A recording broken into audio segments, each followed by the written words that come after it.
ธรรมย่อมรักษาผู้ประพฤติธรรมผู้ประพฤติปฏิบัติตัวเองตามสัจธรรมตามความเป็นจริง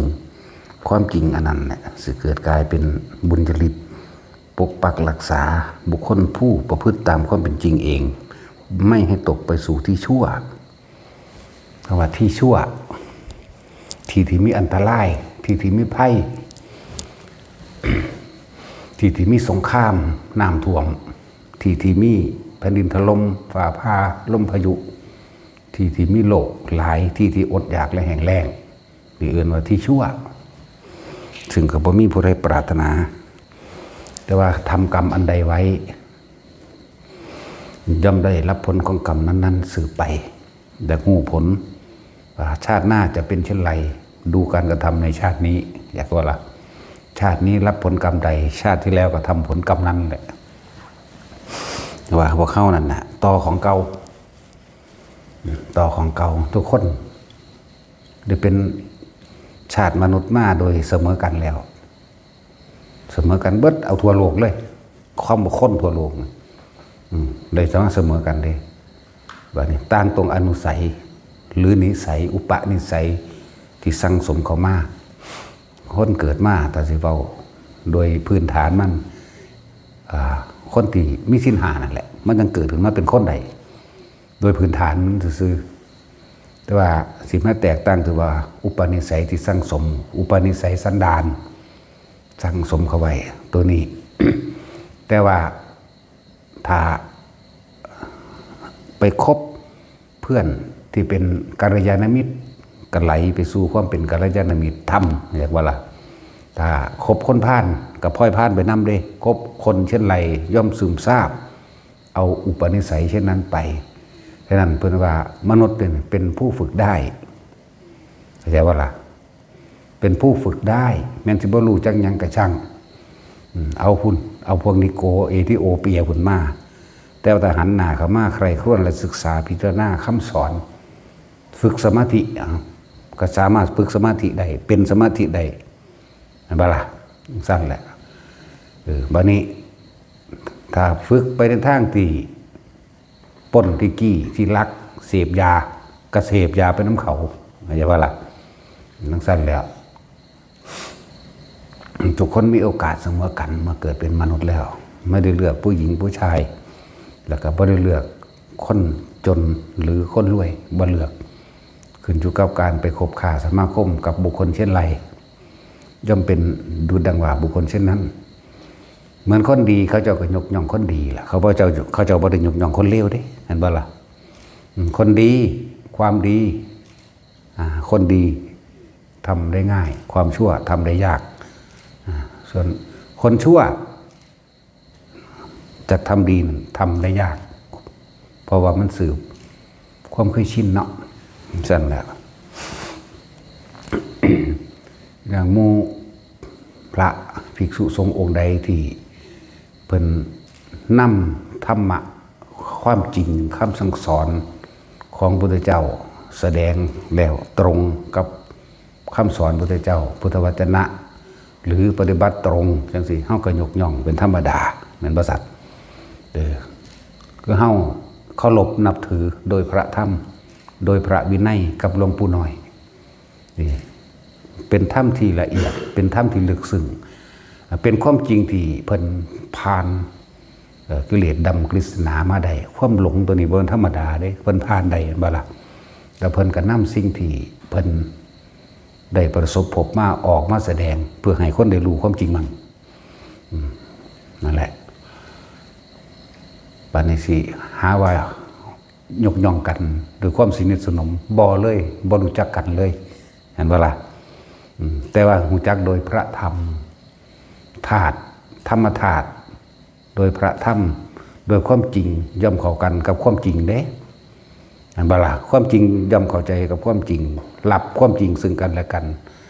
ก็ต้องยกย่องสรรเสริญตัวบุคคลผู้ประพฤติดีบุคคลผู้ประพฤติชอบเขาก็ต้องยกย่องสรรเสริญบุคคลผู้เช่นนั้นที่ยกย่องเพราะโดยความเคารพอย่างเคารพพระธรรมเคารพพระวินัยนี่แหละเป็นธรรมธาตุเดียวกันเอื่นว่าพระธรรมและพระวินัยเดียวกัน ไม่ได้เคารพหรือยกย่องเพื่อให้เกิดลาภสักการะแห่งตนเข้าใจว่านี่นั่งสันแล้วสิเอาอีหยังสิมาเปรียบเทียบกันพระโมคคัลลากับพระสารีบุตรเป็นเพื่อนกันมาตลอดเห็นปะเอาเศรษฐศาสตร์นี่ก็ได้พวกหัตถศาสตร์อื่นนี่เขาเจ้าก็เกิดพร้อมกันเป็นเศรษฐีมานำกันเป็นเพื่อนกินเพื่อนเที่ยวเพื่อนเล่นมานำกันแต่สมัยบ่ท่านได้บวชเห็นปะเมื่อบวชแล้วพระโมคคัลลาบรรลุธรรม7 มื้อกับบรรลุพระสารีบุตรบรรลุ15 มื้อเห็นปะล่ะครึ่งเดือนกับบรรลุ ที่นี่ไปทางใดเขาเจ้าก็ไปด้วยกันมั่งไม่ด้วยกันมั่งแต่ว่าเวลาเพิ่นยกย่องคุณธรรมซึ่งกันและกันยากบักอีหยังละยากถือกระบองมาตีหัวพระสารีบุตรมื้อนั้นเป็นวันพระจันทร์เต็มดวงเพิ่นเข้าไปสู่การทำสมาธิของเพิ่นอยู่ลานกลางแก่งอยู่พระลานหินใหญ่ยักษ์2 ตนคุยกันมาเหาะมาคุยกันมาโอ้สมณะหัวโลนนี่มาขวางทางกูสิทดลองเบิ่งกูสิเอากระบองตีหัวมันลองเบิ่งกันหน้าส่วนหมู่ที่สักส่วนโอ้จะเบ็ดจังซั้นสมณะนี่มีคุณมากมีฤทธิ์มากมีอานุภาพมากเป็นสาวกของพระศาสดาสมณะโคดมทุกท่านจะไปแตะเลยสั่นมันบ่ฟังความที่มันจะทดลองตามธรรมดากระบองนั้นฟาดสร้างตีลุบลงไปเป็นโยชน์หรือกระทั่งว่ากระบองนั้นตีภูเขาทำลายลงได้เพียงแค่ครั้งเดียวซ้ำทดลองเบิ่งมันบ่ฟังความกันเห็นป่ะปูวะเขาใส่เพิ่นตีแต่ของก็แผ่นดินแยกสูบเอาสู่นรกเลยวันนี้พระโมคคัลลาอยู่อีกภูเขาหนึ่งเพิ่นเด้มันอยู่คนละลูกกันเด้เพิ่นก็เห็นโดยที่ปัจจักขุญาณของเพิ่นเองแหละเพิ่นก็เกิดความเป็นห่วงกันโอ้ยตายแล้วรีบมาโดยฤทธิ์ของเพิ่นเองมาถามกันว่าอาวุโสท่านถูกกระบองตีหัวท่านมีความเจ็บปวดหรือท่านมีความทนใดยากหรือน้อยเพียงใดข้าพเจ้าจับเบิ้งหัวเจ้าของมีความรู้สึกเจ็บนิดหน่อยว่าสั่นภาษาลีบุตรยองได้บ้างเนี่ยน่าอัศจรรย์จริงหนอนั่นน่าอัศจรรย์จริงหนอกระบองของยักษ์อันนั้นน่ะสามารถตีสร้างตายหรือลงกระบองหรือลุบลงไปได้ถึงเป็นโยชน์แต่ว่านี่ไม่อาจสามารถทำบุคคลผู้มีคุณทำบุคคลผู้มีปัญญาทำบุคคลผู้มีฤทธิ์ดังท่านสารีบุตรนี้ไม่ได้เลยหากจะเทียบปัญญาของข้าพเจ้าตลอดทั้งฤทธิ์ทั้งเดชทั้งคุณธรรมทั้งหลายแม้จะเอาเส้นผมมาผ่าถึง18ให้ได้เป็น18แยงให้บ่แม่น18ได้16จะเอาเส้นผมมาผ่าเนี่ยเป็น16เสี้ยวเรียกว่าปัญญาของข้าพเจ้าหรือฤทธิ์หรือเดชหรือคุณของข้าพเจ้าไม่ได้เสี้ยวหนึ่งไม่ได้เศษเสี้ยวหนึ่งของท่านพระสารีบุตรเลยเอาเส้นผมหน่อยปันใดสันพาเป็น16เสี้ยวเห็นบ่แต่เอาแค่ออกมาเสี้ยวเดียวพระโมคคัลลาบ่อาจสามารถเทียบได้นี่เห็นบ่นี่เขาเจ้าคมคุณของตนเอาไว้แต่ว่ายกคุณของผู้อื่นออกให้มากที่สุดนั่นแหละบัดเพิ่นก็ยกย่องเชิดสู้คุณของพระโมคคัลลาคือกันได้บัดน่าอัศจรรย์จริงหนออาวุโสท่านอยู่ณอีกสถานที่ห่างไกลท่านยังสามารถรู้ได้ว่าอันเรานี่ถูกยักษ์นี่ตีด้วยตะบองอย่างนึงอย่างนี้ถ้าจะนับคุณนับฤทธิ์นับเดชนับคุณธรรมของข้าพเจ้าแม้แผ่นดินยังละในแผ่นปฏิพีเท่าตัวเนี่ยแม้จะแยกเม็ดแห่งเป็นดินมาออกเม็ดหนึ่งคุณธรรมของเราเองก็ไม่อาจเทียบเศษเสี้ยวหนึ่งของท่านโมคคัลลาเลยนะเห็นว่าล่ะเขาจะยกอ้างคุณซึ่งกันและกันซึ่งเป็นคุณธรรมเรียกว่าเอาความจริงออกมาแสดงแต่นั้นคุณวิเศษของตนควรข่มเอาไว้ที่สุดอย่าหยกอย่าอวดอย่าอ้างคุณวิเศษแห่งตนแต่ว่าถ้าบุคคลใดกระทำดีตามธรรมตามความเป็นจริงให้ยกคุณวิเศษของผู้นั้นออกอ้างให้มากที่สุดแล้วก็อย่านำความเลวของผู้อื่นออกมาเพื่อสิประจานเข้าใจว่าล่ะความเลวของบุคคลผู้อื่นถึงจะจริงและเรารู้ได้มากก็อย่านำออกมาอ้างเข้าใจไหมนี่แต่ให้เอาเฉพาะความดีของบุคคลผู้อื่นออกมาแจกมาแสดงคนดีก็ต้องยกย่องสรรเสริญคนดีเช่นกันธาตุย่อมเข้ากันด้วยธาตุธรรมธาตุหรือความดีนั่นแหละ ก็ย่อมเข้ากันโดยธาตุส่วนก็เหมือนน้ำมันกับน้ำมันบ่ได้เข้ากันเด้ดูผิวเผินแล้วเหมือนดังน้ำดุจดังเดียวกันแม่นบ่ซั่นแต่ว่าแล้วมันบ่ได้เข้ากันเด้น้ำมันกับน้ำเนาะนั่นแล้วน้ำมันก็เข้ากันกับน้ำมันน้ำก็เข้ากันกับน้ำมาแหละแม่นบ่ซั่นอย่างว่านั่นแหละปลาไหลเอียนหรือใส่เดือนเนาะมันสิไปบินได้ขึ้นนกได้จังใด ก็จังซั่นแล้ว นั่นแหละความต่ำชั่วซาเร็วซ้ำคุณธรรมความดีสมควรที่ยกย่องเมื่อภิกษุองค์ใดปฏิบัติถูกต้องปฏิบัติตามความเป็นจริงและรู้ตามความจริงแล้วนำความจริงออกมาแสดงตามความเป็นจริงนั่นแหละก็เขาก็สมควรยกย่องเขาก็ยกย่องตัวเห็นบ่ล่ะคือเขาเคารพหลวงปู่น้อยหลวงปู่น้อยห้วยลิ้นนี่แหละเคารพมากๆนี่ก็ว่าล่ะบ่มีผู้ใดแสดงธรรมแบบอาจหาญมีผู้ใดแสดงธรรมแบบแก้วกล้าบ่ได้สนภัยนั่นคือธรรมเด้บ่ได้ไปบอกกระทบกระแทกไผเด้นั่นคือความจริงที่เพิ่นไปพบมาเพี้ยนมาเผชิญมาส่วนชูเขาไปวางให้เพิ่นนั่นน่ะมันบ่ได้ปฏิบัติโคตรแม่มันยังได้บักฮานั่น มาสี่พ่อสี่แม่เบิ่งแล้วเบิ่งเฟซมันสิว่าก็หลุดพ้นมึงหลุดพ้นจากสวรรค์นิพพานมึงบ่จักบ่ มึงจะไปหาแต่ต้องอย่าเล่นกับไฟจักบ่ล่ะไฟชัดๆเด้ถ้าเรื่องนี้ไฟเด้ห่อห่มเพิ่นอยู่สู้ไปแตะสู้กับฮ้อนสู้เองได้สิบอกให้นั่นแหละยิ่งมีใจที่บริสุทธิ์อยู่ในหันสแหมบัดนี้อย่าขับรถชนภูเขามันหลายบักอยู่ดอกอันว่าโอ้ยมึงสิปฏิบัติแม่มึงหยังลูกเขาอีห่านี่ลูกเขาอีสันดานปึกข้อแม่มึงบ่สอนเนาะบวชเข้ามาสู่ธรรมวินัยเดียวกันแล้วก็ฝึกเอาของไผของมันตัวเนาะเฮาบ่ได้คัดค้านจักนิดนึงนะเพิ่นเว้าเปรี้ยงมาบ่ได้คัดค้านเลยเฮาก็สามารถรู้ได้แบบนั้นแน่เฮาก็เป็นประจักษ์พยานตัวจากบ่นี่เป็นประจักษ์พยานให้เพิ่นสมควรที่สิยกย่องสรรเสริญบุคคลผู้ควรข่มก็ต้องข่มตัวบุคคลผู้ควรยกย่องสรรเสริญพึงยกขึ้นมาเถิดความดีไหมอันเขาไปซิดแต่ม่นไปบอกเลขอยู่นั่นสู้คือบอกไปว่ากันเดี๋ยวนี้สู้ธาตุเดียวกันนั่นบอกนั่นว่าล่ะสู้ถ้ำซ้ำเหมือนกันคือบอกไปว่าลูกเขาอีหา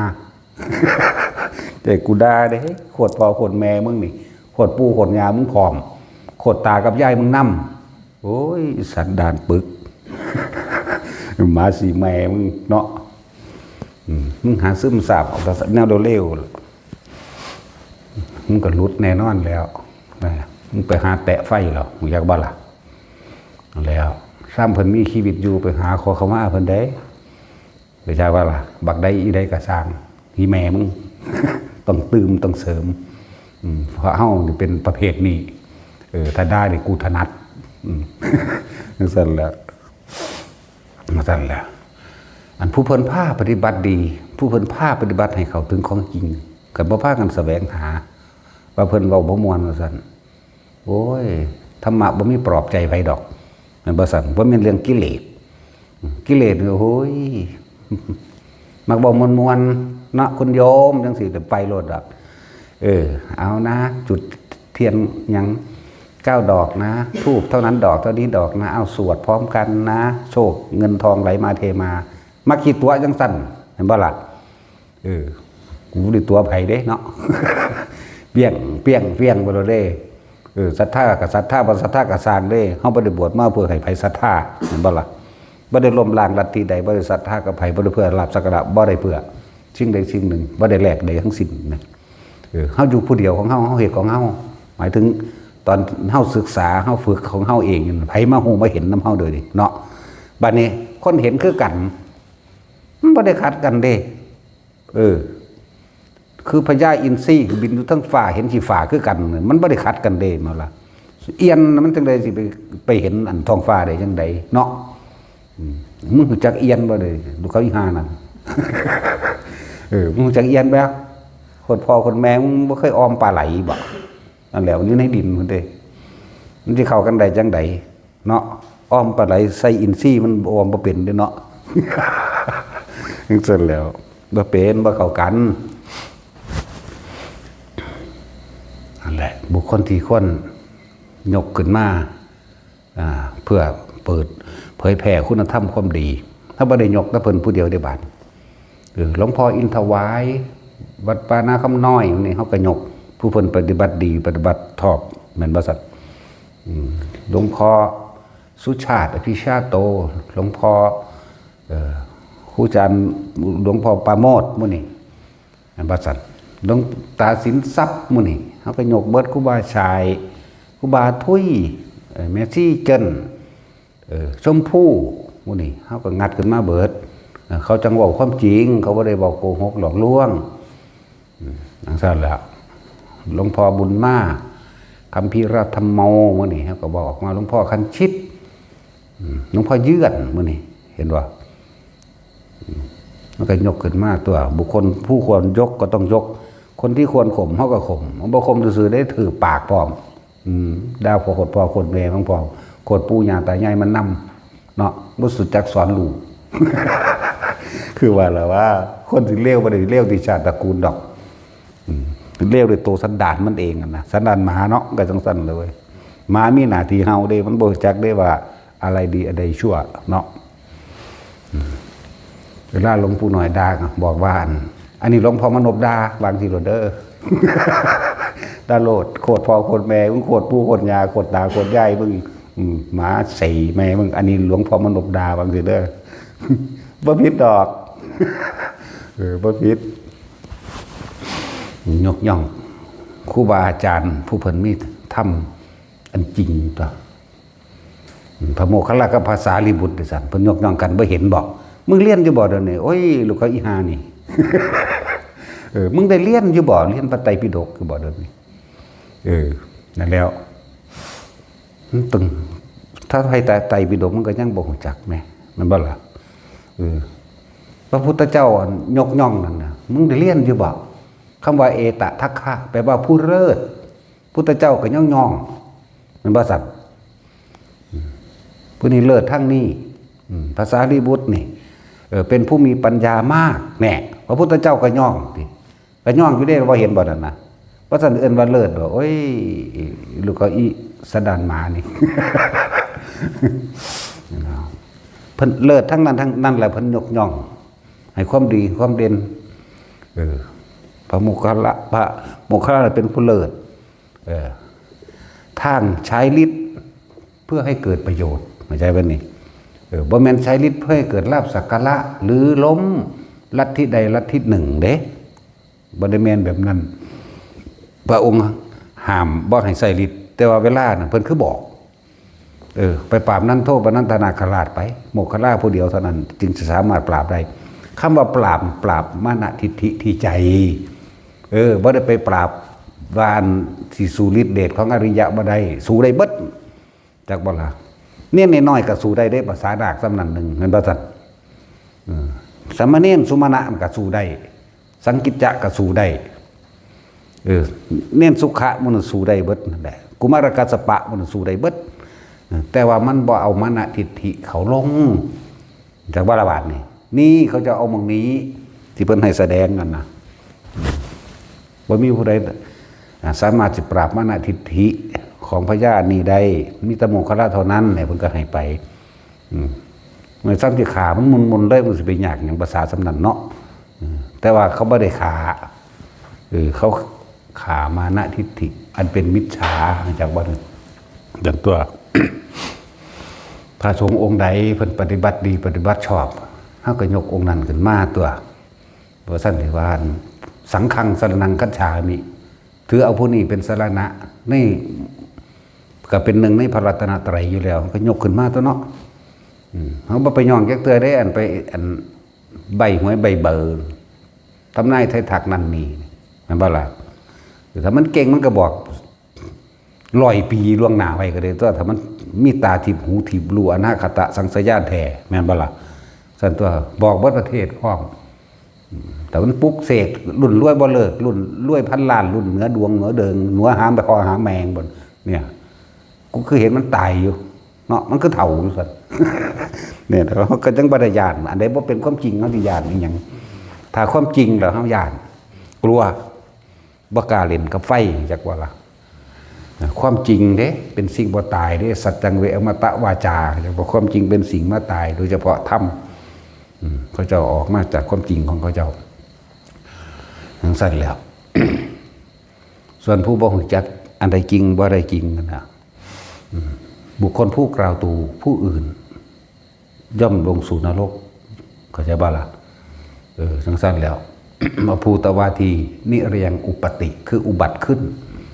ย่อมไปเกิดในนรกนั่นน่ะโยวาปิกตวานกโรติอุโภปเตอุโภปิเตเปจัสมาภวันตินะหินะธรรมาปรัตถะบุคคลผู้กล่าวตู่ผู้อื่นถ้อยถ้าคำไม่จริงแล้วไม่ได้สำนึกในตัวเองจากบอกไม่สำนึกในตัวเองจังกล่าวคำชั่วคำหยาบเข้าไปอีกเป็นผู้มีธรรมอันต่ำช้าเขาย่อมทนทุกข์ทรมานแม้ในโลกนี้และโลกหน้าเป็นทั้งสั้นตัวนะหินะธรรมาปรัตถะนะ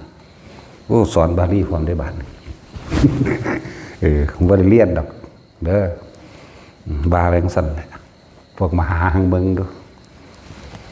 เจ้าคุณไปเป็นเวลาเจ้าคุณเนาะเดี๋ยวได้เจ้าคุณอีก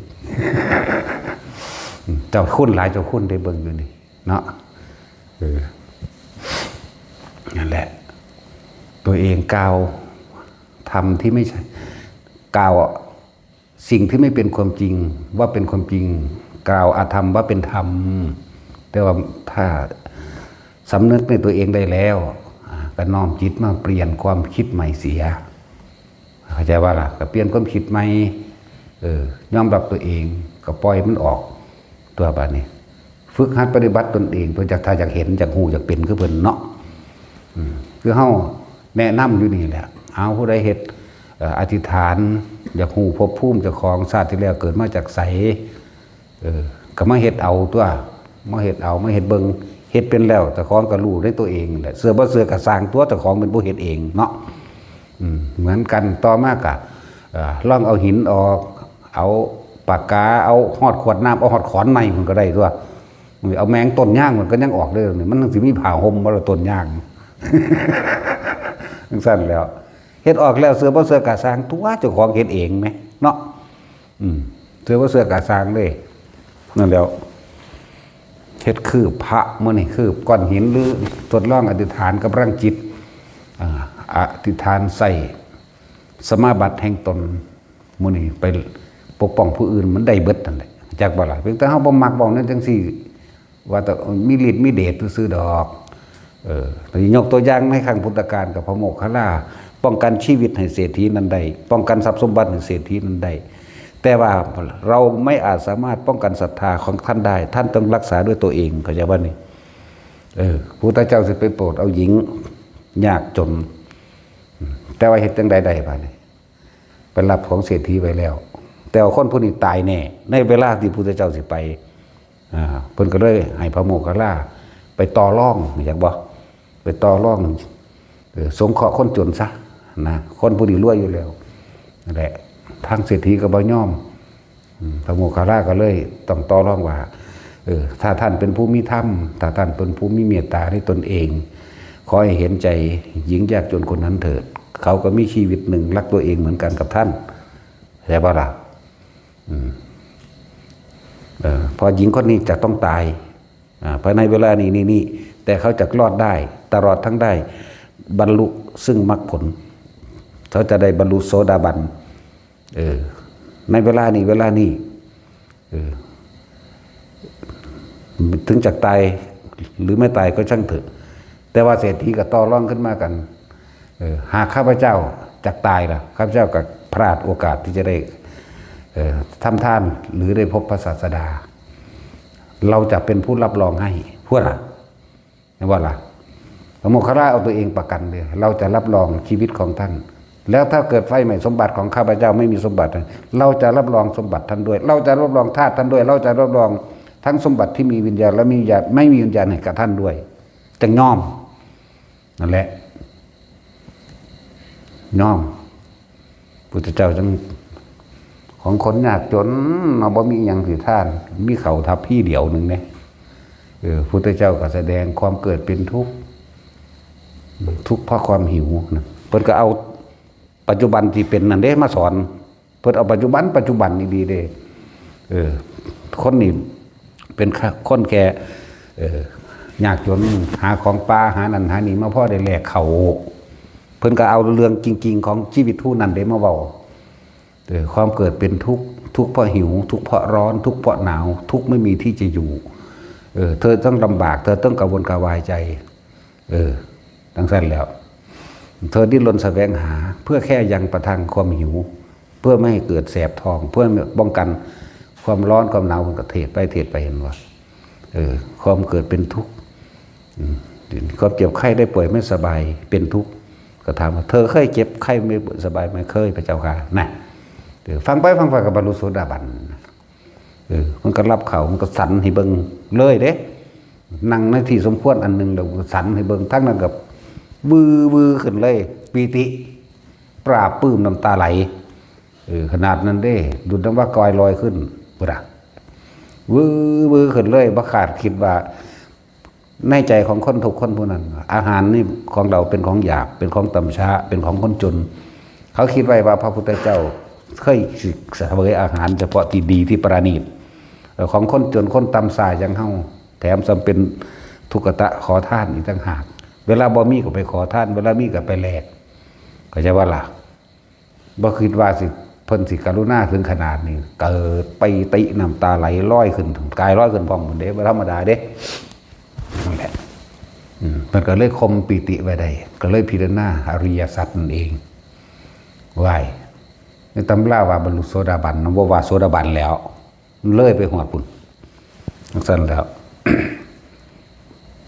นั่นแหละจังว่าผู้ใดกระทำดีตามความเป็นจริงเขาก็ต้องเอาบุคคลผู้ปฏิบัติจริงปฏิบัติดีแล้วเอาความจริงออกมาแสดงมันเป็นอย่างสิบ่ฮู้เดี๋ยวนี้เนาะซ้ำสิรู้อันบักฮามันสิรู้แม่มึงยังรู้เขาอีหานั่นเนาะ สั้นแล้วอันแหละแต่ที่คนจริงเขาสิแตะต้องบอกเขากระยานก็ดอเขาบอกกล้าไปบายด้วยไฟเห็นว่าสั่งอันนั้นมึงประเด็นหูจักว่าไฟบ่ไฟมึงกำไปเลยเพราะว่าอย่างตามึงบอดเห็นว่าสั่งตาบอดพวกนี้เดือดจักอะไรเป็นประโยชน์ได้เป็นโทษเพราะจักว่าไผสินำมหาชนคนทั้งหลายออกจากทุกข์ได้คือนำเอาความจริงมาแนะนำกันเป็นแนวเป็นทางให้ผู้คนผู้นั้นตัวสายมันก็ตรงไปเลยเหมือนกับว่าประคองคนบ่ให้ออกนอกทางมรรคก็มีองค์8นั่นแหละสัมมาทิฏฐิมีความเห็นถูกต้องตามความเป็นจริงแล้วเข้าใจลึกซึ้งในความจริงของชีวิตตัวเองแล้วเขาก็เดินไปตามสายทั้ง8ตัวสั้นแล้วมันก็ยังบ่ได้สะทกสะท้านไผได้ล่ะซื่อๆอยู่แต่ให้เคาร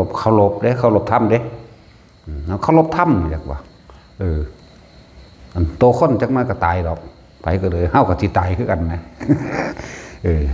แต่ว่าก็ต้องเคารพนั่นแหละเพราะอาศัยกิริยาทั้งกายแสดงกระบอกเสียงคือร่างกายนั่นแหละออกมาแสดงคนเฮาภูมิจิตภูมิธรรมหมายถึงความรู้ที่ฝังเอาไว้ในจิตมีประการเช่นใดก็จะแสดงสิ่งนั้นออกมาเด้เห็นบ่ล่ะสั่นตัวเฮามีหยังเฮาก็ยังเว้าไปโลดเปล่งปางเอาโลดอยากด่าก็ด่าแมงโลดเด้กูก็มีแนวด่าน่ะกูจังแสดงแนวด่าออกมาเนาะมีแนวดีกูก็แสดงแนวดีน่ะแต่ว่าดีนี่อยู่ที่ผู้ฟังตัดสินใจเฮ็ดเอาเด้ดีเฮาก็บ่ว่าบ่ดีเฮาก็บ่ว่าขึ้นอยู่กับผู้ปฏิบัติเฮ็ดเอาคือว่านี่แหละคือไปพวกอันเบิ่งพุ่มเฮ็ดกระดาษออกจากผ้าได้แล้วเสื้อบ่เสื้อก็สร้างได้เจ้าเฮ็ดเอาเองก็บ่ได้ซูนน้ำเจ้าแม่เนาะว่าแท็กซี่มึงเสื้อบ่บาดนี่เสื้อบ่เสื้อก็สร้างมึงได้มึงเฮ็ดเอาเองเนาะกุ้ยบ่เสื้อดอกก็สร้างมึงแล้วมึงเป็นผู้เฮ็ดเอาเอง กูได้แต่เป็นผู้บอกสั่นแล้วมันเฮ็ดนั่นเฮ็ดก้อนหินเฮ็ดอีหยังก็แล้วแต่เฮ็ดออกมาเสื้อบ่เสื้อก็สร้างแล้วเจ้าของเป็นผู้เฮ็ดอยู่แท้ๆมั้ยเนาะสิยึดหรือบ่ยึดต่างหากล่ะเด้อมันเป็นแค่คื นั่นแหละเครื่องทดสอบเครื่องทดลองในที่เพิ่นว่าจิตมีกำลังมหาศาลมีจริงๆได้ละบาดนี้แต่เฮาใส่เป็นแล้วนะสามารถพากายนี่ไปพรหมโลกก็ได้พาไปฮอดโลกอื่นก็ได้แล้วสั้นแล้วลงน้ำก็ได้โดยหายใจในน้ำก็ได้ในดินก็ได้ตัวนี่กำลังจิตมันมีดีได้บาดนั่นแหละก็พากันไปต่อยอดเอาเองตัวเนาะเห็นตัวเองลอยไปตามอากาศก็ได้ไหมนางไปแหวกน้ำลงไปก็ได้ด้วยล่ะสั้นแล้วทะลุกำแพงกกใหม่ต้นใหม่ได้เบิดตัวกำบังตนเองไปไผเห็นก็ได้ตัวเนาะก็ไปต่อยอดเอาเองตัวเนาะเฮ็ดไปแหละนั่นแหละล้วนแล้วแต่เป็นการทรงอารมณ์อันเป็นกุศลนี่แหละหลักของพระพุทธเจ้าก็ดีสัพพะปัสสะอักขังกุศลสูปสัมปทานี่สัจจิตะปรุทัปนังนี่เอตังพุทธนาสาสนัง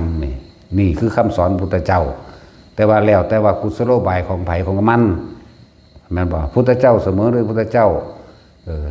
แต่ว่าอุปนิสัยของแต่ละคนบ่คือกันเพิ่นบ่แม่นว่าเพิ่นที่สอน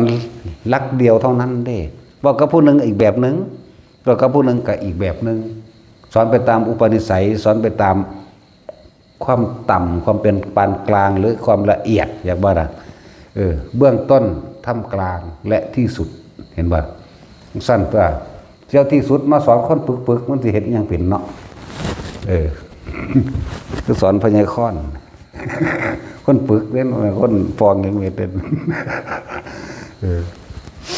นั่งสั้นแล้วก็เฮ็ดน้ำรถไปอย่างนั่นแหละมันมีแนวเล่นเนาะมันเล่นมันสนุกสนานเด้เฮ็ดกระดาษออกจากผ้ากันนั่งเงึดอยู่หั่นตอนนี้เขานั่งเงึดนั่งหาเหตุผลว่ามันออกได้จังใดตอนนั้นความคิดของพวกเจ้าบ่ได้ไปฆ่าไผได้นั่นน่ะบ่ได้ไปฆ่าสัตว์บ่ลักทรัพย์ไปปล้นกี่กับไผบ่ได้ไปขี่ตัวหรือหาเหล้าเมายามากินกับไผได้นั่นน่ะกุศลบ่ละบาดนั่นแล้วกุมเฮ็ดทดลองเฮ็ดจังซั่นแน่ความเพียรก็มีอยู่ในหันความพยายามและอดทนก็มีอยู่ในหันนั่นบ่ซั่นเดี๋ยวสติปัญญามันก็มีมาเองดอกนาเอาละล้วนแล้วถ้าเป็นกุศโลบายหรือกุศลนั่นแหละหนทางลวงสู่ความสำเร็จอันไม่ทำร้ายเบียดเบียนให้ผู้ใดผู้หนึ่งเสียชีวิตและทรัพย์สินนี่เอื่นว่ากุศโลบายโกศลโยบายภาษาเต็มมันนั่นนะโกศลโยบายอยากว่าล่ะนั่นแหละหาแนวให้เห็ดหาแนวให้เล่นไปหันแหละวันนี้สิไปสอนยายจอยว่างว่าเป็นแบบนี้ไปปลูกต้นไม้คุณเนาะยายจอยจะว่างเด้อแบบนั้นแบบนี้นะที่ว่างในจังใด ไปปลูกต้นไม้แน่ต้นไม้ใหญ่ขึ้นมานกก็ได้กินคนก็ได้กินอันนั้นอันนี้ก็ได้กินมันก็คอยเป็นสันตัวจะไปสอนทางปัญญาได้จังใดสาวบ่มีสมองเนาะ เสร็จแล้วสอนจะล่มมันสิไปว่าได้จังใดเฮ็ดให้หัวแน่กับพ่อนั่นแหละไปปลูกบางฮุงหนางอ บางฮุงก็คือกันละกับหนาเล่าเป็นตะปุ่มตะปั๊มเลยหนาเล่าก็เป็นนั่นหนาใจล่มจอกงอกเป็นกันแหละบ่เป็นตะตำแสบดอกเป็นแต่เป็นกระดันได้บักฮุงเลยนั่น คุณจักว่าบักฮุงกระดันเป็นตะคืนเป็นตะเฟียนอย่างใดดอกเนาะทนเด้แต่ว่าท่านตายเด้บางคงเยล่มบางคงหนังอ้อ คือคนผูกกันแหละต้นกับสะเลงเงงคือกันย่ำยางสะเงงไปโอ้ยส่วนใหญ่จะกับเตเสะได้บัดนี้เตเสะไปร่ำกันเด้ผู้หนึ่งเสงเงงผู้หนึ่งเห็ดสาเลงเองผู้หนึ่งเห็ดเตเสะไปทำกันดีพอดีคำกันพอเราผู้หนึ่งเอียงซ้ายผู้หนึ่งเอียงขวามันเลยคำกันอย่างสั่นเด้อนั่นแหละผู้ใดนำความจริงออกมาแสดงเขาก็ยกย่องเชิดชูบูชายกย่องเชิดชูบูชาคือกระทำตามอย่าบอกบูชาแบบกระทำตามเลยแบบนั้นแหละเก็บตามเพิ่นตัวเขาเจ้าบริภาคบวงสรวงอย่างจักเถื่อได้หรอนะเนาะ บ่ได้บวงสรวงบ่ได้บอกเลขบ่ได้มีอีหยังบ่ได้บอกว่ารุ่นนั้นรุ่นนี้ขังศักดิ์สิทธิ์หยังบ่มีทั้งสั้นแล้วบ่ได้ไปสนใจน้ำแนวมันนั่นเด้สิศักดิ์สิทธิ์ปานใดเดี๋ยวนี้พระพุทธเจ้าห้องศักดิ์สิทธิ์กับตัวมันก็ยังตายแล้วเนาะมันสำเร็จบรรทุกอย่างเห็นไหมแต่ว่าเรื่องมิฤทธิ์มิเดชหลายกับพระโมคคัลลาเดี๋ยวมันก็ยังย่องอยู่ย่องบ่ละบาดนี้ยกย่องพวกเดียวกันบ่ส่วนแม่นว่าซั่นกับพวกเดียวกันตัวยกย่องพวกเดียวกันเนาะพวกปฏิบัติคือกันได้รู้แจ้งเห็นจริงตามความจริงเหมือนกันก็ยกย่องกันเองตัวสิเฮาย่องเจ้าของเองบ่ย่องจังซี่ดอกมีแต่ว่านั่นไม่แต่กูดีกูมาเกิดเด้กูนั่งขมออยู่นี่เห็นบ่นี่มันแต่เลวตัวมันจังเกิดเนาะซั่นแล้วบ่มีไฟย่องเจ้าของเด้ผู้เข้าถึงธรรมความจริงแล้วบ่ย่องเจ้าของมีแต่ว่าเจ้าของเลวทั้งนั้นแหละนั่นแหละความดีของบุคคลผู้อื่นควรเอามาประกาศคุณให้มากๆส่วนความดีของตัวเองควรข่มเอาไว้อย่าเอามาประกาศเข้าใจบ่ล่ะหรือความเลวของบุคคลผู้อื่นแม้เราจะรู้จริงก็ตามอย่านำออกมาเบานี่เป็นนั่นแหละคือการประจานตัวเองนำสิ่งที่ตัวเองเป็นภูมิจิตภูมิธรรมผู้ใดสั่งสมอกุศลความเลวระย่ำกล่าวความเลวระย่ำของตัวเองออกมาอวดหมู่เหมือนบ่ล่ะผู้ใดมีความดีมันก็เอาดีออกมาอวดหังบ่แม่นอุบัติบันความจริงนั่นแหละความจริงจึงเป็นสิ่งบ่ตายธรรมะก็คือธรรมะจริงก็จริงก็เป็นของมันอยู่จังสั่นธรรมะบ่ได้เลือกชนชาติบ่ได้เลือกศาสนาบ่ได้เลือกสัตว์กับไปสวรรค์ได้สัตว์นี่เสียอยู่อย่างนึงที่ว่ามันบรรลุธรรมบ่ได้ซื่อๆเด้แม่นบ่ล่ะแต่ว่าสัตว์ทิพย์สัตว์ฤทธิ์เดชพญานาคพญาครุฑบรรลุหยังบ่ได้เด้อสัตว์เด้อนั่นน่ะเป็นสัตว์เดรัจฉานนี่นั่นน่ะถึงสั่นเด้อ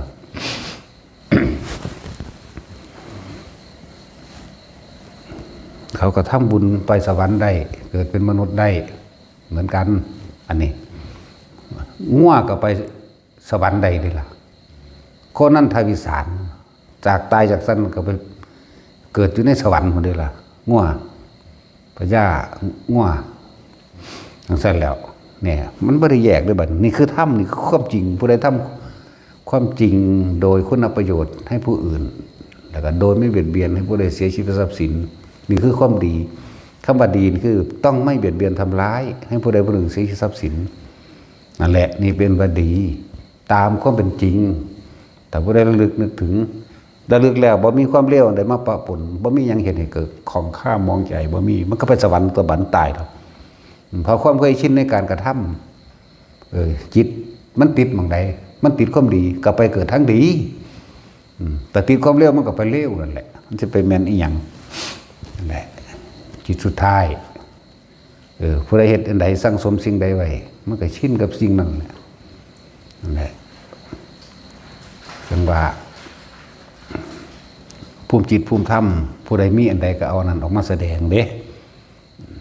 เขาก็ยกย่องเชิดชูบูชาผู้เป็น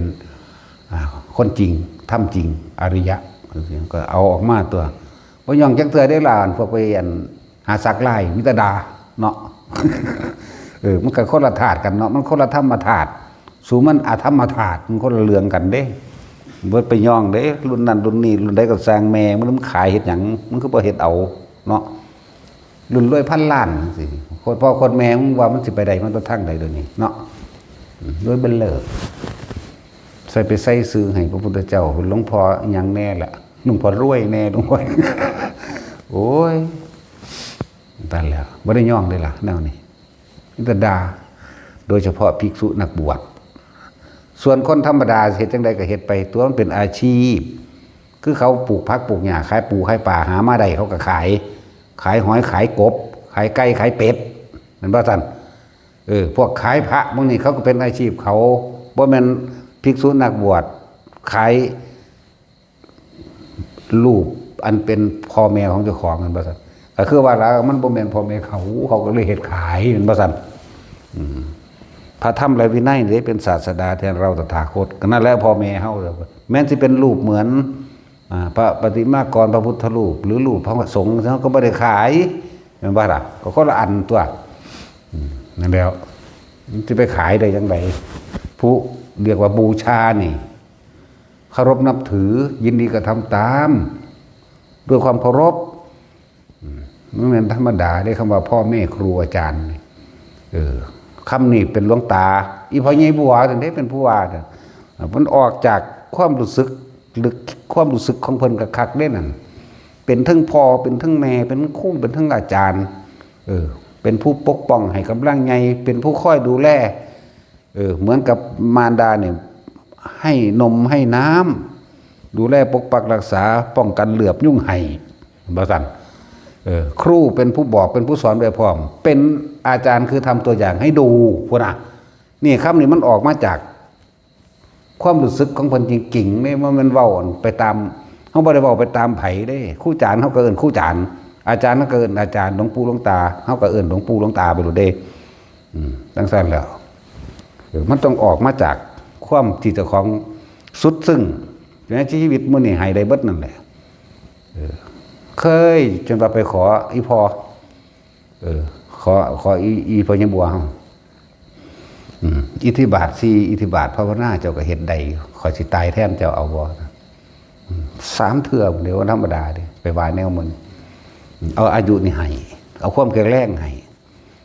คำที่เพิ่นเว้ากันเอาสมมุติว่าพอนี่เขาเอานั่นแท่งข้อแท่งปากสายตุ้มยงต้อมยามยู่ไปตามรถเข็นนี่ลูกสิอยากให้พออยู่บ่จังซี่แหมนี่เข้าไปเห็นความจริงเห็นความทรมานทางกายเห็นบ่ล่ะเขาก็ต้องจมคือจนปัญญามันจนปัญญาพอเขาเห็นความจริงมันมีแต่ความบ่เบิ่งความจริงมีแต่ความหลงว่าอยากให้เพิ่นอยู่อยากให้เพิ่นอายุยืนอยากให้เพิ่นนั่นมันบ่เป็นไปตามนั้นเฮาฝืนธรรมชาติเข้าใจบ่ล่ะนั่นแล้วจริงๆเฮ็ดได้อยู่ได้ล่ะก็เพิ่นสิเอาไปหยัง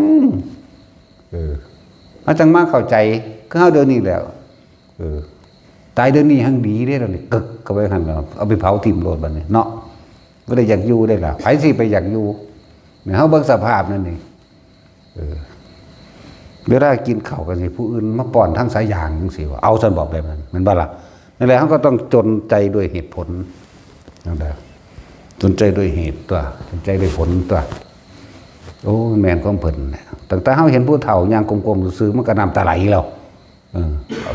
บัดนี้บ่แม่นเฒ่าซื่อๆบัดนี้เป็นโคตรพ่อโคตรแม่เฮาอีกแหมแม่นบ่ล่ะนั่นแหละโคตรพ่อโคตรแม่กูก็เลยรู้แล้วแล้วก็ย่านติมันว่าแนวนี้ก็ดีนั่นแหละเลิ่นพ่อแม่ครูอาจารย์มันแม่นคำเว้าที่เว้าสืบตามกันมาซื่อๆเด้มันต้องออกจากนั้นดีๆเด้นั่นแหละมันลึกซึ้งมันมีประสบการณ์เข้าไปคุกคีในหันพร้อมมันหลายอย่างอยู่เด้ปีนึงเว้ากันทีนึงก็สางมันถึงมีในนี่แหละรู้จักบ่ล่ะ3 ปีเว้าทีนึงก็มีเว้ารู้ๆเบิดมือก็เว้า แล้วแต่จังหวะแล้วแต่ความมึนนี่จักว่าล่ะไผสิไปฮู้นำเฮานั่นแหละเขาเจ้าก็เก็บเอาสิ่งที่มันเป็นพ่อเป็นผู้ปกป้องแม่เป็นผู้เลี้ยงดูครูเป็นผู้สอนอาจารย์เป็นผู้ทำให้ดูเข้าใจบ่นี่เพิ่นเลยเอิ้นพ่อแม่ครูอาจารย์เข้าใจบ่นี่จังซั่นตัวเป็นเบิดทุกอย่างเป็นทั้งพ่อทั้งแม่เป็นทั้งครูเป็นทั้งอาจารย์อาจารย์คือทำให้ดูเป็นตัวอย่างเข้าใจบ่พ่อนี่เป็นผู้ปกป้องอันตรายทั้งปวงแม่เป็นผู้ป้อนข้าวป้อนน้ำค่อยผัดค่อยวิบ่ให้เหลือบเวลาเฮ็ดผิดพระวินัยจังซั่นสิสอนเข้าใจบ่นี่ทั้งสั้นตัวครูก็เป็นผู้บอกนั่นดิสันบอกทางจังซั่นเด้ออาจารย์คือเฮ็ดให้ทำให้เห็นเป็นตัวอย่างนั่นดิสันลึกซึ้งคือหยังนี่เด้บ่แม่นสิเว้าเอาซื่อๆเด้คือเขาโอ้ยผมศรัทธาพ่อแม่ครูอาจารย์หลายซั่นบ่ทันได้รู้จักกูอยู่สิมาศรัทธาหยังว่ากูได้อีห่ากันศูนย์ซ้ำเนาะว่ากูด่ามันเอ้ยบักหางเอ้ยก็ศูนย์ซ้ำอันนั้นมันบ่มีได้มีแต่หายด่าเด้นั่นมื้อใดบ่ได้ถูกด่าก็กินข้าวบ่แซ่บคือกันแล้ววะกูต้องไปยั่วจังซั่นตัวนั่นแหละมันคนละจริงกันดังว่าพวกอันเฮาก็คือเว้านี่ตักเตือนหมู่ภิกษุสงฆ์เหมือนกันนี่เรียกว่าอยู่ในฐานะอันสมควรแก่ฐานะนั่นบ่ล่ะที่บอกที่เตือนหนึ่งเอา เอาพระวินัยได้มาเตือนแล้วก็เอาพระธรรมมาเตือนได้บัดนี้ธรรมคือความจริงเข้าใจว่าล่ะพระวินัยคือดุจดังมารดาเป็นผู้เลี้ยงผู้เป็นผู้ประคองเฮาให้นำให้เขาค่อยปัดผัดวี่กันยุ่งกันฝนกันแดดยังไงเด้อย่าบ่ธรรมก็คือความจริงวินัยคือดุจดังมารดาพระธรรมคือความจริงได้เป็นดุจดังบิดาเลยพระวินัยเป็นดุจดังมารดาคอยประคับประคองลูกให้แข็งแกร่งอย่างบ่ล่ะนั่นแหละยกย่องกับยกย่องผู้เขาเจ้าเข้าสู่พระธรรมคือความจริงพระวินัยคือสิ่งที่เป็นรักษามาได้รักษามรรคผลรักษาหลายๆอย่างให้ทุกคนเดินตามตัวอย่างว่าอันพวกอันคล้ายนั่นคล้ายนี่ดีๆผมเห็นมิตรเหลืองตาเล่ามิตรผิดกันเอาไปมากจนว่าฆราวาสเนี่ยไปปกครองสงฆ์สงฆ์ยังเข้าห้องสงฆ์ขอตัวเองเด้เขาไม่ได้สนใจว่าสิเหตุน้ำเด้ไม่เห็นน้ำมึงดอกเลยแล้วกูเห็นน้ำพระพุทธเจ้าแล้วก็จบเด้นั่งสั้นละอย่าหาว่ามายกย่องกันเองวะนี่พระพุทธเจ้าเพิ่นก็ยังยกย่องลูกศิษย์เพิ่นเป็นบ่ล่ะจะหาคนมีปัญญาละเอียดลึกซึ้งดุจดังว่าสารีบุตรไม่มีเธอจงไปคบสารีบุตรเถิดแม่นบ่สันจะหาเป็นผู้แกล้วกล้าดุจดังไฟเหมือนพระโมคคัลลานั้นไม่มีเห็นบ่ล่ะจะหาคนบรรยายธรรมได้ละเอียดลึกซึ้งดุจดังว่ากุมารสักกปะบุตรของเรานั้นไม่มีหังสันตัวมึงอ่านบ่นั่นลูกเขาอีหานี่สันตัวมันมีอยู่ว่ามึงบ่ได้ศึกษาดิเอตตะคะอสิติมหาสวก80นั่นเลิศแต่ละอันแต่ละทางเรื่องสั้นเด้เบิ่งเพิ่นยกย่องพระมหากัสสปะบัดนี้เสมอด้วยคุณแห่งเราคุณป้าตุนว่าธรรมดาเด้เพิ่นยกย่องพระกัสสปะผู้ทรงทุดงคคุณ13ข้อแม้แต่เราตถาคตก็ทำไม่ได้เยี่ยงกัสสปะมันบ่แม่นเรื่องธรรมดาเด้แม่นบ่ล่ะยกย่องบ่สั่นโอ้ยเดี๋ยวก็ได้อีกแล้วเขาอีหานี่หันแล้วพระพุทธเจ้าเพิ่นยังทอมตนลงไปแม่นบ่ล่ะแม้แต่เราตถาคตก็ยังทำไม่ได้ดุจดังกัสสปะนี่แหละไปหาอ่านมึงได้ไปอย่างนั่นแหละเห็นว่าจะหาจะไปหาเหรียญกับไฟนะเงินไฟธรรมดาเด่นหรือว่าเปรียบเทียบอย่างคือใกล้คนเฒ่าเฝ้านรกเนาะเฒ่านี่แก้ศีลแก้ธรรมเด้บ่แม่นเฒ่าหัวงอกคือพวกนี้เด้นี่นั่งสักลากนั่งเงางานอยู่ใกล้คนเฒ่าเฝ้าสวรรค์เด้อย่างว่าซั่นนั่งใส่แหละใกล้คนเฒ่าเฝ้านรกใกล้คนเฒ่าเฝ้าสวรรค์คือกันเด้อมันธรรมดาเด้จะไปหาขับรถส้นภูเขามึงส้นกับไปมึงสิมีจะขั้นเลยเนาะหมุนเบิดจะไปหาจับไฟแม่นบ่รู้มันก็ฮ้อนด้วยไฟนี่คือความจริงนี่คือธรรมเนาะแต่ง่วนบ่ฮู้จักว่าไฟมันก็ยังโดดโยงออกมาโลดเพราะว่ามันเหยียบไฟนั่นล่ะนั่นแหละความจริงสัตว์เดรัจฉานก็ไปสวรรค์ได้สัตว์เดรัจฉานก็เป็นเกิดเป็นพรหมได้แม่นบ่ล่ะสั้นตัวแต่ว่าบรรลุธรรมบ่ได้ซื่อบรรลุเข้าสู่อริยสัจบ่ได้ซื่อได้ล่ะเพราะว่ากรรมอันนึงมันบีบไปซื่อเห็นบ่ล่ะส่วนคนทั้งเบิดนี่ในโลกนี่แม้นบรรลุหนังสือสักตัวก็ช่างสามารถบรรลุมรรคผลได้ถ้าทำความลึกซึ้งในใจเข้าถึงความจริงได้บรรลุได้เบิดแต่กี่คนไปเรียนหนังสือมาแต่ไสเด้อนี่บ่ได้มีได้ปริญญาตรีโทเอกบ่ได้มีเด้ล่ะนำบาสันนั่นซั่นแหละเขาเจ้าคือบรรลุได้ซั่นแต่เพิ่นจบบ่ได้แล้วพระอัญญาโกณฑัญญะก็เลยสมัยตะกี้มีอยู่บ่ป.1 ป.2 เนาะสั่นตัวภาษาลีบุตรพระโมคคัลลาจังซี่เพิ่นไปจบปริญญาใดมาล่ะมันบ่ซั่นโอ้ยปริญญาแปลว่าหยังล่ะฮู้จักสัมบ่บุเนาะปริญญายันติเมภิกขเวอิเมสุจตุสุอริยสัจเจสุนี่ทุกทั้งหลายอันเราควรกำหนดรู้ปริญญานี่แปลว่ากำหนดรู้ทุกนี่รู้ว่าเฮาเข้ามา ยึดกายเป็นของตนตนเป็นกายกายเป็นตนนี่ทุกข์เพราะว่าหยังกำหนดรู้ตัวทุกข์เพราะหิวเพราะร้อนเพราะหนาวบัดนี้ถ้ามันกำหนดได้รู้แล้วก็ปริยัญญาเป็นปริญญาตันติเมพิกเวตัวบัดนี้แม่นบ่สัตว์อันเราได้รู้แล้วว่ากายไม่ใช่เรานั่นกายไม่ได้เป็นไปดังอำนาจที่เราอยากให้เป็นเนี่ยรูปไม่เป็นของเราเวทนาไม่เป็นของเราสัญญาสังขารวิญญาณมีความเกิดเป็นธรรมดาก็ดับเป็นธรรมดาทั้งกระรู้ในร่างกายขันธ์หาอย่างนี้หนึ่งได้แล้วมันก็บรรลุตัวแค่ว่าถือในรูปกับนามสองอันนี้ก็จบเลยไหมแล้วรูปไม่เที่ยงเหมือนบ่สันมีความเกิดกับดับเป็นธรรมดาบ่เป็นไปตามความอยากให้เป็นเกิดแล้วต้องแก่ต้องเก็บต้องตายเท่านั้นนี่จบหรอเขาไม่ได้ยึดมันได้หรอเวทนาในความรู้สึกนี่เวทนานี่บัดเวทนากายกับหูสัญญากายกับหูสังขารกายกับหูวิญญาณกายกับรูแน่ก็รูปบ่เที่ยงเลยร่วมอยู่ในหันรูปเวทนาสัญญาสังขารวิญญาณอันเป็นวัตถุธาตุทั้งสี่นี่แน่บัดนี้ก็มาร่วมมาตัวใจเวทนาสัญญาสังขารวิญญาณร่วมแล้วนี่ใจนี่ร่วมในความรู้สึกของเขานี่มันยังบ่ได้เที่ยงเลยล่ะความรู้สึกต่างๆพอใจมั่งไม่พอใจมั่งมันบ่ล่ะนี่ก็เกิดแล้วก็ดับซื่อสัญญาคือความจำได้มั่งบ่ได้มั่งแน่ก็แค่นี้นึงเลยล่ะก็บ่เที่ยงบ่จิรักอย่างยืดอีกนี่เกิดไม่ดับมั่งจำได้มั่งบ่ได้มั่งนะสังขารความคิดนึกปรุงแต่งสารพัดมันก็ยังบ่คิดแท้อยู่เดียวนะคิดเรื่องนี้แหละก็เรื่องนี้ก็เกิดดับนึงไหมวิญญาณรับรู้ให้ความรู้สึกว่าพอใจมั่งบ่พอใจร่วมแล้วหรือน้ำหรือรูปกับน้ำหรือว่ากายกับใจเนี่ยเพราะเป็นของเฮาจักอย่างเดี๋ยวกำหนดรู้ถ้าว่าท่านได้เข้าแจ้งใจผู้เขาจะดับได้เลยดีโลดได้เลยกับมีแต่ว่าถ้าดับบ่ได้เลยนี่ดับความยึดมั่นถือมั่นบ่ได้เลยเพิ่นก็มีหนทางให้พวกเฮาปฏิบัติเด้ออริยมรรคมีองค์8ด้วยสั่นเห็นบ่สั่นเอาเริ่มต้นแรกแต่ตอนนี้พวกเจ้าบ้านเข้าใจนี่สอนเบื้องต้นนี่ทำความเห็นให้ถูกต้องตามความเป็นจริงเถิดดำริบัดนี้คิดยังกระสร้างคิดตามความจริงอย่าไปคิดจะไปเสือความคิดต่อของแต่เอาความจริงมาเทียบมันบ่ล่ะสัมมาวาจากรรมโตอาชีววาจโมสติและสมาธินี่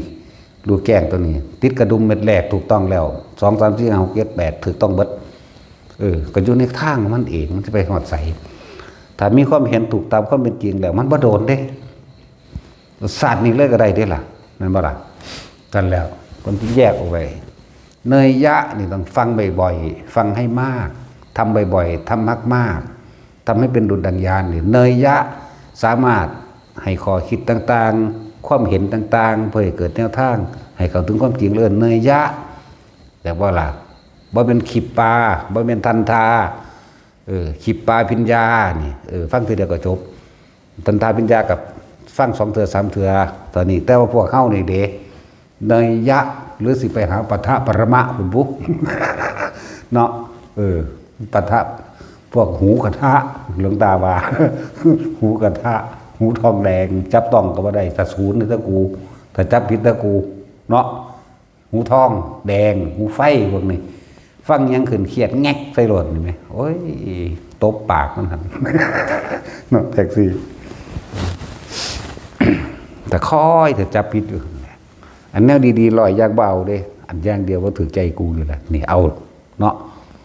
สั้นเดียวไปเปรียบเทียบเพื่อนั่งมาริกาสันนกตาเกิดมาแล้วเห็นดีเบิดเด้แล้วไปเข็ดสัวอยู่เธอเดียวแล้วเสือกไปจำอันเดียวเลยตกนรกอยู่7 มื้อโอ้ยสั้นแล้วแนวดีๆมีตลอดนกตาเกิดมาเนี่ยแนวสัวมีอันเดียวตัวพระเจ้าปัดเสียนทีเดียวนึงไหมตัวไม่ได้เอากับหมาแน่มันคือจำดีแต่แนวจังสีเนาะแนวเร็วๆจำเฮ็ดเท่เดียวหนึ่งมันเป็นยังคือจำเนาะแปลกประหลาดบ่ล่ะทั้งส่วนตัวเนาะพยากรณ์ หาจำเอาแต่แนวบ่ดีแหละสติคือการนึกแต่คนส่วนมากขาดสัมปชัญญะบ่รู้สึกตัวรู้จักบ่ล่ะสติคือการนึกถึงนั้นนึกถึงนี่เอิ้นว่าสติหรือคิดถึงแต่ว่าในความคิดถึงนั้นคนส่วนมากไม่รู้สึกตัวเลื่อนว่าสติบ่บวกกับสัมปชัญญะปล่อยสติไปแล้วคิดไปแล้วแล้วก็คิดอยากให้มันเป็นแบบนั้น เลยบ่รู้สึกตัวเลยมีอารมณ์เพลินไปกับสิ่งที่ตัวเองคิดสติคือการคิดถึงนั่นแหละอยากว่าล่ะเอาคิดถึงคนที่เฮาฮักด้วยปรุงแต่งมโนภาพรูปร่างเข้าไปเกิดสัญญาอารมณ์ความรู้สึกในความพอใจมันบ่นั่นแหละมันบ่มีสัพพัญญะแยกให้มันเป็นเด้สติอย่างหนึ่งสัพพัญญะอย่างหนึ่งแต่ถ้าบวกกันทั้งสติและสัพพัญญะรวมกันเป็นหนึ่งได้แล้วเฮาสิทันของมันเองหรอกท่านอารมณ์บ่ไหลไปตามอารมณ์คือตัวผมพอใจกับบ่พอใจ ที่ให้ทุกคนฝึกอยู่นี่ล้วนแล้วถ้าฝึกสติล้วนแล้วถ้าฝึกสัมปชัญญะให้แยกมันนั่งหูจักดอกหน้าเกิดขึ้นมันกลับมาล่มเอาเองหรอกนั่นแหละล่มก็คือความรู้สึกตัวเองนั่นว่าสั่นตะกี้มันบ่แมนที่มันไปเลยที่นั่นแหละหลายอันหลายอย่างที่นำมาบอกนำมาให้ทุกคนเฮ็ดไปพุทธกาลสำคัญที่สติสำคัญที่สติเนาะมันก็เป็นต้องเว้าเรื่องสัมมาสตินี่แหละเว้ยเนาะมันมีสติสองเนี่ยมิจฉาสติกับสัมมาสติเนาะโลกเป็นธรรมคู่อยู่แล้วนั่นแหละคนเฮาส่วนมากต้องฝึกรู้อยู่กับลมให้มันมีความรู้สึกตัวทั้งที่มีความคิดจากว่านี่ความคิดนั่นแหละคือสติคิดถึงเรื่องนั้นว่าสัพพัญญะรู้สึกตัวคิดทั้งที่รู้สึกตัวได้มันสิแยกเองดอกอารมณ์ก็ไปเกิดกับสิ่งที่คิดไม่ได้นี่ก็อีกแบบหนึ่งเด้อนี่ก็อีกแบบหนึ่งคนเฮาส่วนมากเป็นแบบนั้นปุดไหลไปน้ำสิ่งที่คิดคิดเท่าไหร่ก็ไหลก็ไม่รู้เนาะ ต่อให้หยุดคิดนั่นแหละจึงรู้แต่ก็ต้องเอาอาศัยความคิดนั่นแหละเบ้ออยู่ธรรมดาเด้หลวงปู่ดุลดอกคำเบาอันนี้คำเบาหลวงปู่ดุล นั่นแหละทีนี้เฮาจึงมีการฝึกให้ทุกคนนั่นนะสตินี่กลับขึ้นมาให้ระลึกถึงอยู่ในหลักสติตั้งมั่นคงมั่นปักลงยั่งลงเรียกว่าสติปัฏฐานสี่กายเวทนาจิตกับคิดนั่นแหละธรรมคือสิ่งทั้งหลายทั้งปวงที่ปรากฏเป็นอารมณ์ก็ได้อารมณ์ก็เอิ้นธรรมบ่อารมณ์ก็เอิ้นธรรมจักสิเอิ้นทั้งใดนั่นแหละพวกเขาจึงมีการฝึกสติและสัพพัญญะสติคือนึกถึงลมหายใจนี่แหละในกายหลักของสติปัฏฐานสิก็คือลมหายใจคือกายในกายอันหนึ่งเลยเฮาคิดถึงลมหายใจเห็นบ่นี่ประคองไว้เมื่อเข้าคิดถึงลมหายใจแล้วเฮาจะเกิดเวทนาเอาสมมติว่าคนนั่งนี่เนาะปวดขาเห็นบ่ล่ะนี่เวทนานอกนึงเด้นี่แต่ว่าก็เลื่อมพอเวทนานอกก็ไหลก็ไปสู่เวทนาในคืออย่างคือบ่พอใจกูปวดขาเคยจังได๋กูสิข้ามเวทนาใดคือเขามาถามอุ้ยสู้กับเปลี่ยนท่าล่ะเห็นได้สู้กับสู่ร่างกายบ่ได้ดอกมันบ่ล่ะธรรมชาติร่างกายมันเป็นของเฮาอยู่แล้วธรรมชาติมันเจ็บมันปวดเฮาก็บังคับมันบ่ได้อยู่แล้วพลิกขิ้งเนาะแม่นบ่ล่ะเอามื้อนี้นั่งเวิบดับไปได้มื้ออื่นมามันก็ปวดมาอีกเก่าหั่นล่ะคือบ่รักษาเอาตัวที่ใจตัวเดียวโลดเนาะถ้าสิรักษาที่นี่สตินึกถึงลมหายใจเขาออกนี่คิดถึงแล้วนี่เฮาสิรู้จักเวทนามีสองเวทนานอกคือปวดขาเวทนาในคือบ่พอใจถ้ามันบ่ปวดมันก็บ่ว่าเด้พอใจหรือบ่พอใจมันบ่บอกเนาะอันใดบ่พอใจเลยนะฟังดีๆคนเฮามันสิอันแนวบ่ถูกใจกูกูสิสูญกูสิเก็บมาคิดนี่กูถิ่มบ่เป็นเนาะแม่นบ่คือนางมาริกาภาษาเซิงกันกับหมาทีเดียวมันก็ไปคิดฮอดเนาะทีเดียวนึงดอกบ่หลาย แล้วก็ไปตัวเจ้าปันเสนว่าบ่ได้เฮ็ดเอาแต่บ่เชื่อท่านพี่ลงไปเบิ่งดูนั่นเห็นว่าหันเจ้ากันเซิงกับแพะว่ะนั่นแหละนี่แนวทีเดียวนึงเด้มันเป็นหยังไปเจือเอาแต่แนวบ่ได้แหละสมน้ำหน้าตกนรก7มื้อข้าวเดียวนึงดอก7มื้อมนุษย์ปุ้มลงไปมันก็ขึ้นดอกลองเบิ่งแม่ไผก็เลยเนาะนั่นแหละส สติแปลว่าคิดถึงแปลว่านึกถึงอย่างลมหายใจเขาออกเมื่อเฮาอยู่กับลมหายใจเขาออกสัพพัญญะมันสิเกิดจะบ่รู้สึกตัวได้บัดนี้รู้สึกตัวว่าปวดขาเมื่อรู้สึกตัวว่าปวดขากูไม่พอใจเห็นบ่นี่ตอนนั้นบ่ปวดกับบ่ว่าเด้เนาะนี่มันไปเก็บเอาแต่แนวบ่ดีแนวบ่พอใจนั่นมาเวลาส่วนที่คนที่ถามว่าสิขามเวทนาจังได๋ก็สู้กับพลิกขิงตัวมันสุนั่งมื้อนี้มื้ออื่นก็เก็บอีกคือเก่าแม่นั่งอีกก็เลยไม่ว่าล่ะแต่ว่าจะพลิกจิตออกจากลมหายใจนี่นั่นเลื่อนว่าเวทนานอกก็คือความปวดแข้งปวดขานั่นแหละความร้อนความหนาวความยุ่งกัดเห็นบ่ความเจ็บปวดนี่เวทนานอกเวทนาในอย่างความบ่พอใจนั่นเองนั่นแล้วถ้ามันสงบเลยมันก็ไปพอใจสงบนั่นเองเนาะมันบ่รู้สึกโตได้นั่นน่ะจังซั่นกายลมหายใจคือการหนึ่งเวทน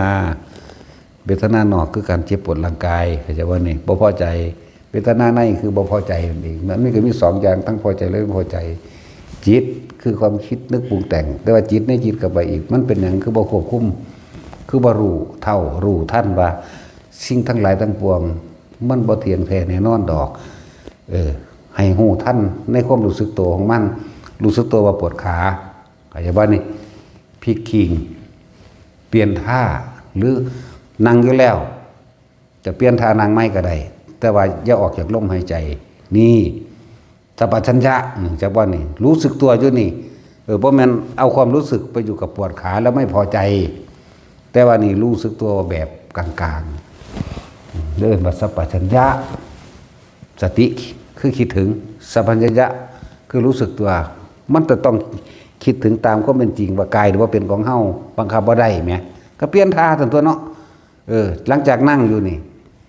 รู้แต่ว่าต้องไปคิดกับมันลุกขึ้นไปย่างก็ได้ล่ะนักปฏิบัติไหมเนาะเปลี่ยนอริยบทยืนเดินนั่งนอนเพราะว่าการทำสมาธินี่มันเป็นการนั่งอย่างเดียวยืนเดินนั่งนอนนั่งท่าได้ก็นั่งไปเถอะนั่งเอาหัวเอาก้นขึ้นนั่งทั้งฝ่าก็นั่งเนาะเอาหัวตั้งดินไว้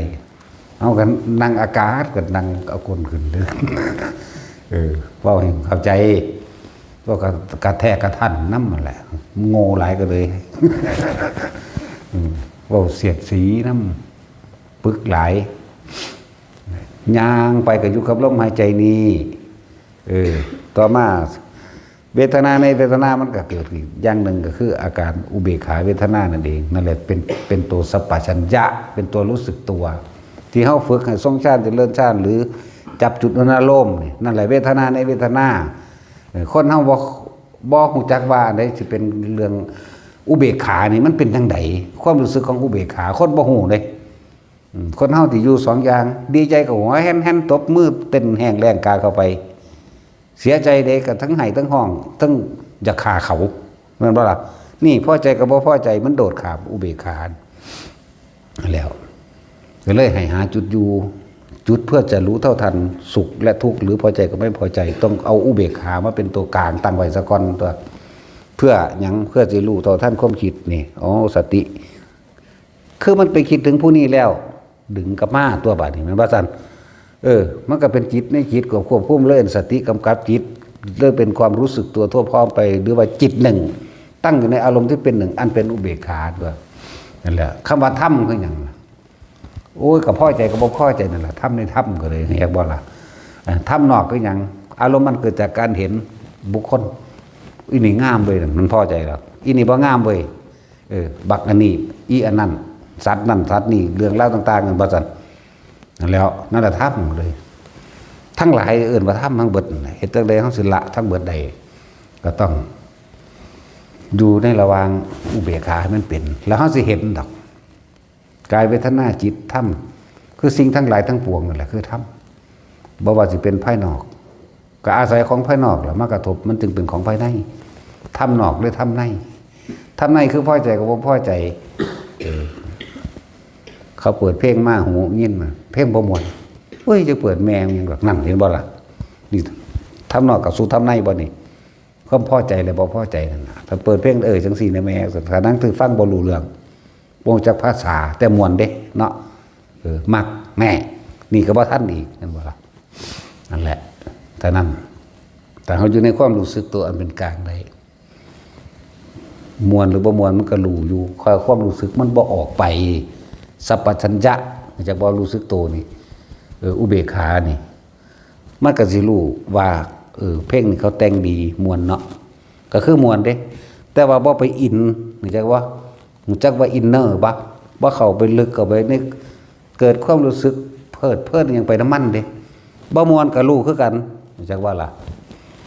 นั่นแล้วมวลก็รู้บ่มวลก็รู้ได้บัดเพราะมันเรารู้เท่าท่านสังขารคือความคิดปรุงแต่งต่างๆอันเป็นสัญชาตญาณเป็นสัญญาหรือสัญชาตญาณนี่สัญชาตญาณเนี่ยเป็นสัญญาหนูตะกอนมันเคยมักแบบนี้มันเคยหลงมาแบบนี้มันบ่มักแบบนี้มันเคยหลงแบบบ่มักแบบนี้เลยเป็นสัญชาตญาณหรือสัญชาตญาณภาษาไทยว่านั่นเลยเป็นธรรมดาของมันแต่เฮาถ้าท่านก็สังขารุปเปกขายานเห็นสิ่งทั้งหลายทั้งปวงก็ปรุงแต่งนึกคิดของมันแล้วมันก็ถิ่มอารมณ์มันก็เกิดบ่ได้มันก็เลยเข้าไปบ่มีฮอดความรู้สึกแม้กระทั่งว่าเป็นอุเบกขาก็ยังบ่มีเด้จักว่าว่างนั่นเฮ็ดดูเอาแล้วเฮ็ดดูเอาทำให้บ่อยทำให้มากแล้วก็จับต้นส้นปลายมันได้ดอกได้ยังหลายหน้าคนนี่ภาษาเกิดมาหากินซ้ำตายซื่อๆดอกคิดมากยังก็ดอเนาะรวยก็มึงรวยไปตายนั่นแหละแต่ความรวยของคนมันยังบ่แน่นอนรวยแล้วกลับจนก็มีจนแล้วกลับรวยก็มีมันว่าล่ะจะเอายังได้แต่ว่าสิ่งที่เที่ยงแท้แน่นอนคือความตายเนาะอันนี้แน่นอนเลยบ่เป็นอื่นนั่นแล้วแต่ถ้าตายอย่างเดียวต้องเป็นเช่นนั้นไม่เป็นอย่างอื่นมันเป็นของมันแบบนั้นนะแหละความแน่นอนที่สุดก็คือความบ่แน่นอนแหละแต่สิ่งที่แน่นอนที่สุดก็ตายแน่ละแน่แต่ว่าสิตายยังไงก็บ่แน่เนาะงงบ่แท็กซี่มึงเฮ้ยแต่งงสิกับแต่ปัญญาค่อนล่ะเรางงนั่นแหละโลกนี้บ่จีรังยังยืนดอกจะไปจริงจังยังก็มันหลายเนาะเฮ็ดเล่นๆไปแล้วปฏิบัติธรรมก็เลยเฮ็ดเล่นแต่เป็นอีหลีเด้เนาะคือสอนพวกเจ้าเฮ็ดนั่นเฮ็ดนี่เล่นนี่แต่ของเล่นเด้นั่นโอ้ยมันหลายอย่างของเล่นอันหมู่นี้บ่แม่นแค่กระดาษจากผ้าหินออกจากผ้าขวดน้ำจากผ้าขอนไม้บักใหญ่ก็ออกได้เอาไปมาตัวเองก็ยังออกจากผ้าได้ออกจากผ้าออกจากห้องทะลุกำแพงได้ทะลุต้นไม้ได้เพิ่นน่ะแต่การทำให้มันสั่นมื้อนี้เอาไปมาลอยได้ไปโดยอากาศจังว่าได้ทั้งนั้นเด้แต่ฝึกไปเถอะของเล่นเฮ็ดเล่นแต่เป็นจริงเนาะจริงก็บ่ให้ถือเอาบ่จริงก็บ่ถือเอาเด้เนาะจังว่าแนวใดจักสิเว้าว่าแนวใดเนาะนั่นแหละผู้ใดว่างได้ผู้นั้นก็ว่างแต่ผู้ใดเข้ามาว่างนั่นบ่ว่างผู้ใดสำคัญว่าว่างนั่นบ่ว่างเข้าใจบ่ว่าความว่างมันต้องบ่มีเด้แต่มันยังมีอยู่มันบ่ว่างเนาะซั่นแล้วเอาสบายทาน